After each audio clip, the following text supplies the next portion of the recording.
I'm going to put that to the side. I always like to keep my pot close by. That helps me keep an eye on it, to be like, okay, what actual form do I need? Now, my first professor in ceramics taught me to like wait till leather hard, and then you take a piece of clay and you slit score and blend it on, and then you pull the handle and you attach it, which can work. People do that.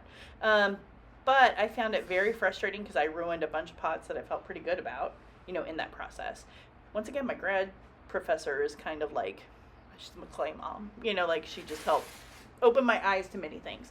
And so she pointed out early, in teaching people throwing, when I was kind of helping her with that class, that she's like, you don't have to do that. You can just make your handles and make several of them and then like put them on your pot when everything's leather hard. Okay.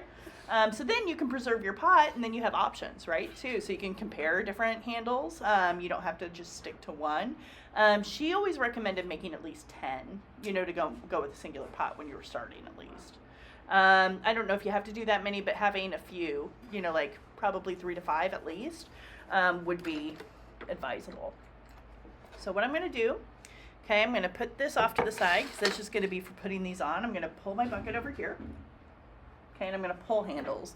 And this is going to look a little bit like milking a cow. It's a bit of a different, I've never milked a cow, so I can't tell you that it's the exact same motion. I don't think it is. But it is that kind of like squeeze and bring something down. So I have this piece of clay, once again, kind of, like that sort of like, I don't know, cone shape that I make when I wedge. I'm going to grab, okay, here. I'm going to hold on to this top part like it's a handle. Okay, and I'm going to wet the clay down below, and then what I need to do is kind of get a squeeze going. And it's been a while since I've done this, probably 2 years. Hope this goes okay. Okay, so notice I rotate, I squeeze, lots of water. Rotate, squeeze, rotate, squeeze, rotate, squeeze, right? Okay, so there are different ways you can kind of shape. Okay, some people will kind of like keep it like that. Some people will go more like this. And then they'll start to use kind of thumb and finger. Does that make sense? So kind of like that. Okay, but there are different kinds of shapes you can make. Okay, so pull. Now you're going to knock off clay. It's just going to be inevitable. Just put it to the side.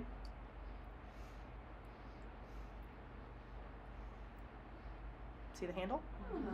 Okay. All right. Okay, now check it. Make sure it's nice and even. Kind of just pull it from different sides. Make sure, it's not like weird on one side or another. Okay, kind of look at that shape. I can decide if I want that to be the size or if I want it to be a little bit thicker. Let's see here. And then, I do prefer a knife for this, and I think we do have a paring knife on the table, but I'm just going to go ahead and use my needle tool. Go ahead, stick it over here. Nice curve maintained. Voila. Okay, pull another. Now looking at that, I feel like it's a little small. Small width. Yeah, because that's a little bit thick. If I had been, really like concentrating on this, I probably would have taken that pot a little thinner, but it'll be fine.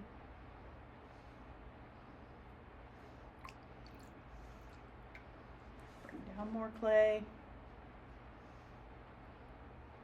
Okay. And if you decide you're getting too long too, you can just pull some off, just like that.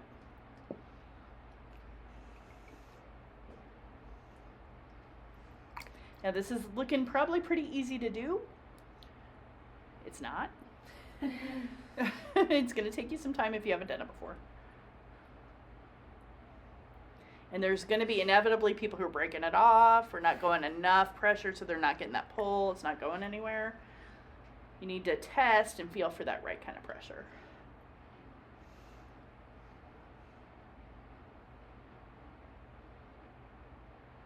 A little thicker. And I'm pushing down the middle, kind of create, like a little bit more of a sinking or sunken area there.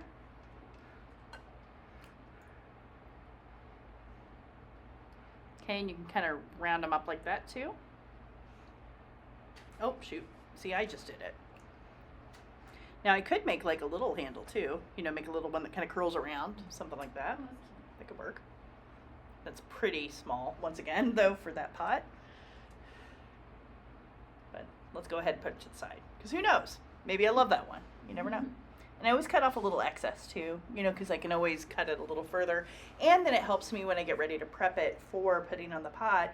I'm going to have to cut the edges, you know, at a bit of an angle to attach it. And so then I have a little extra where I can get that angle that I need. Does that make sense to everybody?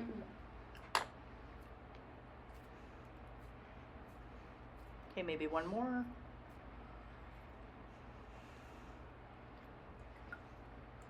Do more of a kind of back and forth.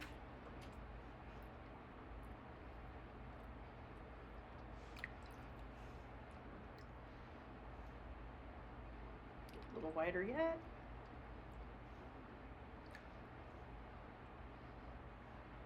Is that making sense to you guys? Yeah. Okay, and then here I'm going to just take my fingers a little bit to the sides. And you can watch, once again, videos of other people doing this online. They're going to have different ways that they move their fingers. They might have different techniques than what I was taught or what I do. As long as you're learning to pull in a fairly even way, then it's not a problem, you know? There's a lot of right ways. There's some distinct wrong ways you can do things, but there are a lot of right ways. Yeah, that one's looking more like kind of what I want. It's a little meatier.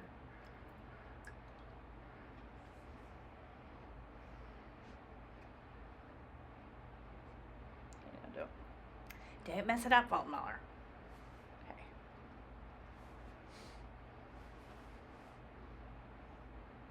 But if I do, it's not a big deal. Just like it's not a big deal if you guys do. Okay, that's a pretty nice curve. Okay. All right. Okay, so does that all make sense to you guys? Yes. Okay, so that's basically cups. So by next Thursday, I'd like everybody to have 1 cylinder, 1 cup. Sound good? Yeah. Okay. Next Thursday. Next Thursday. And then we'll